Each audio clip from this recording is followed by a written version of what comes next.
যিনি আমার ক্যান্ডিডেট ছিলেন, তিনি বক্তব্য দিয়েছেন বিএনপি কে খোঁচাখুচি করেন না। আরে আমি হামজালা বিএনপি কে খোঁচাখুচি করলে বিএনপি দেশে থাকতে পারবে না। আপনারা রাজনীতি করেন শিবচর উপজেলা নিয়ে, হামজালা রাজনীতি করে গোটা বাংলাদেশ নিয়ে। আপনারা আমাদেরকে বিশ্বাস করেছে, এদেশের প্রবাসী ভাইরা আমাদেরকে বিশ্বাস করেছে, এই দেশের সর্বস্তরের মানুষ আমাদেরকে বিশ্বাস করে ভোট দিয়ে তারা আমাদেরকে বিজয় করিয়েছে। এজন্য আমাদের কারো জমা খরচ দিয়ে রাজনীতি করতে হবে বিষয়টি এরকম নয়।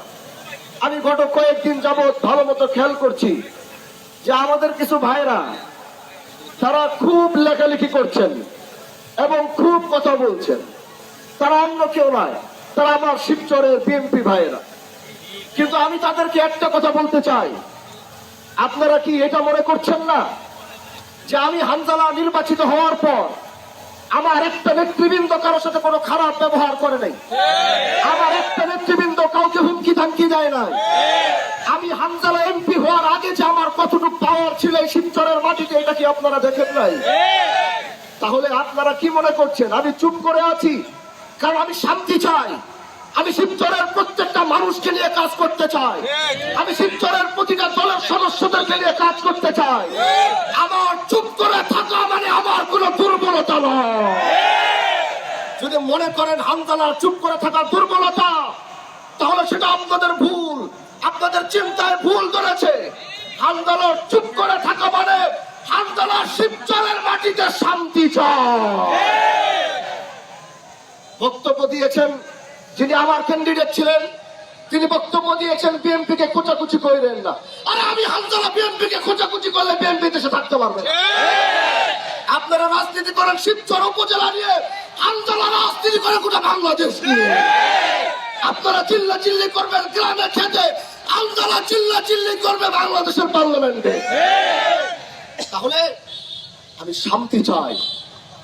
আমার চুপ করে থাকা মানে, বারবার বলছি, এটা কোনো দুর্বলতা নয়। আমি নতুনত্বের রাজনীতি চাই। আমি শিবচরে কোনো প্রতিহিংসা, আধিপত্যের রাজনীতি আগামীতে দেখতে চাই না। এজন্য বলছি, আসুন ভালোবাসা নিয়ে কাজ করি, আসুন কাঁধে কাঁধ মিলিয়ে কাজ করি। আমার জায়গায় যদি আজকে অন্য কেউ হতো, তাহলে আপনাদের কাউকে বাড়ি ঘরে থাকতে দিত না। আমার জায়গায় যদি অন্য কেউ হতো, কাউকে ঠিক মতো চলতে দিত না, বাড়িঘর থেকে বের হতে দিত না। আমি আপনাদের বাক স্বাধীনতা দিয়েছি, আমার নামে লেখালেখি করবেন। আমি সেই স্বাধীনতা শিবচরের মানুষকে দিয়েছি। আগের এমপির বিরুদ্ধে দেশের একজন কেউ কলম ধরতে পারে নাই। আমি এই শিবচরের মানুষকে সেই বাক স্বাধীনতা দিয়েছি। গঠনমূলক যদি সমালোচনা থাকে আপনারা করেন, আমার কোনো আপত্তি না। আমি শিবচরের সাংবাদিকদেরকে আমি সেই বাক স্বাধীনতা দিয়েছি, সেই কলম চালানোর অনুমতি দিয়েছি। দুই গঠনমূলক আলোচনা হয়, আপনারা আমার বিরুদ্ধে উঠান। আমি জবাবদিহিতার মধ্যে থাকতে চাই, আমি জবাবদিহিতার বাহিরে কোনো কাজ করতে চাই না। এজন্য প্রিয় ভাইরা আমার, আমরা সুন্দর একটি সমাজ চাই, ইনসাফ ভিত্তিক একটি সমাজ চাই। আমি এই দেশে অন্যায় অবিচার দুর্নীতি মুক্ত করতে চাই। আমি বারবার বলছি, যারা চাঁদাবাজি করছেন, আমি বারবার বলছি, যারা অন্যায় করছেন, মাদক ব্যবসা করছেন, শুধু রমজান থেকে একটু ছাড় দিচ্ছি, ভালো হয়ে যাওয়ার সুযোগ দিচ্ছি। কিন্তু মনে রাখতে হবে, ঈদের পরে চাঁদাবাজদের আগুন ধরিয়ে দিব। একজন চাঁদাবাজ এই শিবচরের মাটিতে থাকতে পারবে না।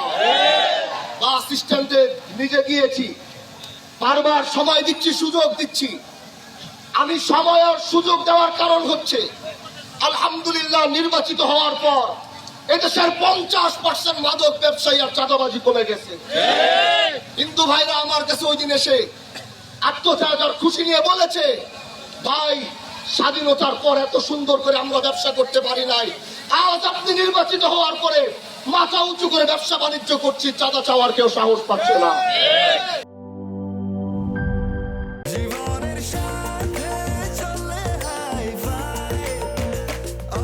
স্বাস্থ্যকর অল টাইম, সব সময় অল টাইম হেলদি লাইফ।